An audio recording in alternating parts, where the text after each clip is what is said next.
video for a very special video podcast on games of 2010. With me I've got two awesome gamers, Min and Jason. And we're going to cover some of the games coming out this year and discuss which ones we're looking forward to. Alright, so we're in January. There's already been a couple of releases. Most recently Mass Effect, which was just released yesterday. Mass Effect 2 that is. And Bayonetta was released a few weeks back. Min, you've played Bayonetta. Have you completed it? Yep. It is a very fun game. Yeah. I needed a hack and slash game, and Bayonetta came out at the right time, and I thoroughly loved it. Cool. Are you Devil May Cry fan? No, I've never played any of the Devil May Cry games, none of the God of War games, and I think I might have to get God of War just to end it up and more fun. So yeah. 360. Jason, have you had any experience playing that? Yeah, same, but I was playing on the PS3. It's a lot of fun, that game. There's so much you can do with it just from the gameplay system, but there were a couple of drawbacks to it which I don't think Min hit with the 360 version. Namely the fact that for some reason you weren't given the option to install components onto the PS3 hard drive. But as far as I'm aware, there has been an announcement recently where there's going to be a patch for that, so they'll just you download that and that'll let you install bits too. It is such a over-the-top laugh. It's very camp. Yeah. It's a very camp game, yeah. But it's fun. It is so much fun to play. Cool. I mean, I haven't completed it or even had the game myself, but I played a lot of it on the demo last year at GameCom, and it is fun. It's a good laugh. It is very much Devil May Cry, basically a different character, different story, different setting. But when I was interviewing the guy from Sega about it, he was saying himself that it takes it up to the next level, and that's very much the impression I got. But I tell you what though, it's a great game. We've all said it's a good game, but does it deserve 40 out of 40 by Famitsu Magazine or 10 out of 10 by Edge? Do you think it deserves that? I don't think so. I've been playing it solidly for the last 3 weeks, and I've got to the point where I'm not gonna be able to complete every single challenge on there, and I am getting a little bit bored of the game.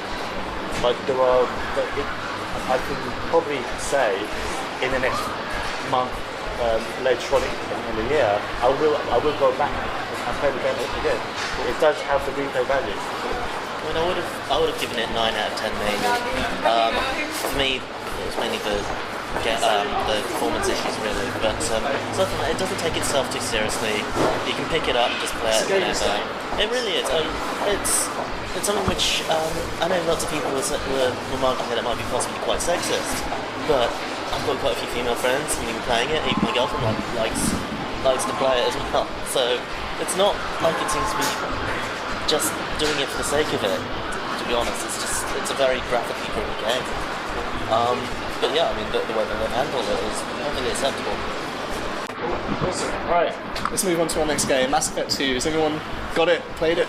Just came out yesterday, so I played the first one. Seen intros for Mass Effect 2. I am very tempted to buy this game and say bye-bye to my social life. Yeah, RPGs, man. That's what they do. Jason, what about you? I mean, I haven't actually played the Mass Effect ones. I have been looking at some of the trailers and clips from it. I don't know, it's something I might possibly buy in the future when I've completed more games and a bit more time to it. It looks really very deep. So. Yeah, it is. I mean, I was a fan of the first one. The first one was awesome. It was awesome, but it promised so much and didn't really deliver on everything it promised. But in a way, I kind of see it now as a vessel. It had to be done so that the second one could be made, and make some money and build on the engine they built upon in the first one. I mean, I get that feeling from the Knights of the Old Republic game. The first one kind of limited.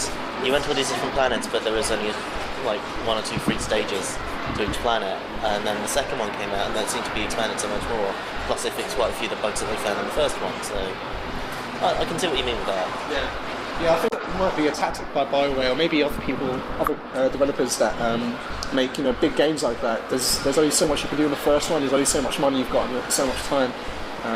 But so far the reviews from Mass Effect 2 have been phenomenal. Like 9.6 from IGN. I think GameSpot gave it something similar. Even people that didn't enjoy the first one are saying they enjoyed it. I got it through the post this morning. I was just getting ready and it came through. I saw it and I haven't even taken it out of the envelope yet, the Jiffy bag. But yeah, I'm really excited for that. Alright, so those are the games that have been released. Let's move on to some of the awesome ones we've got coming up. Right at the top here, Final Fantasy 13. It's not the next game coming out. We've got to talk about it. Let's just get out of the open. Final Fantasy 13 is going to be the best game of the year, right? I don't know. I love my Final Fantasy. I'm a really, really big fan. I've played pretty much all of them bar the MMO version. I have got 12, but I haven't played through it yet. I've got the versions on like DS and all these other ones. When I finally get around to picking up the Wii, I'm going to have the Wii copies. But, I mean, 13 itself, I don't know just yet. Trailers, excellent looking. The trailers are great. The one thing with the trailers is that they seem to be showing up a lot of cutscenes rather than gameplay. I've managed to track down a couple of gameplay ones, and they are certainly looking way more dynamic than the old ones are. Now, I've only played a little bit of 12 so far. I think that they brought across quite a few of the elements, like the free roaming type of battle system that they had in there. And I think it was older with 12, but it seemed like they took a step back from 10 back into vacant story territory. So the graphics are a bit iffy to me there. Okay. But with 13, it looks like they've pumped it back up to X again, but using the same kind of layout system. So if that works smoothly, I can't see that being beaten this year at least. It's been released already in Japan. Famitsu magazine, is it a magazine? It is, isn't it, Famitsu?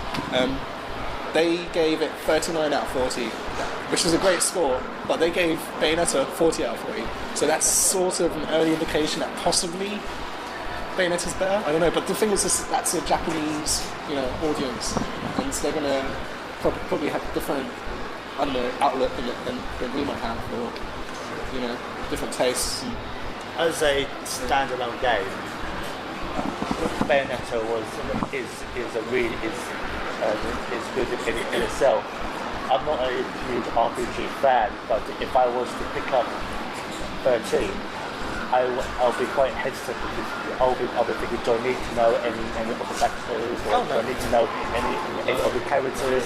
And because it's been going on for such a long time and has such a cult following, for me, it does feel I won't be getting the best out of it. If it's been written right, like say 6 was, then you'll be picking up as you go along, and then you've got the optional side quests which will give you details, but you don't necessarily have to know them. But it's nice to know. That's because each Final Fantasy game is a game on its own narrative to it. They're all separate from each other, I believe, apart from the time when they did X1 or X2. That's it, X2, and it was a sequel to Final Fantasy X. But yeah, for me personally, that's probably my most anticipated game, along with Heavy Rain.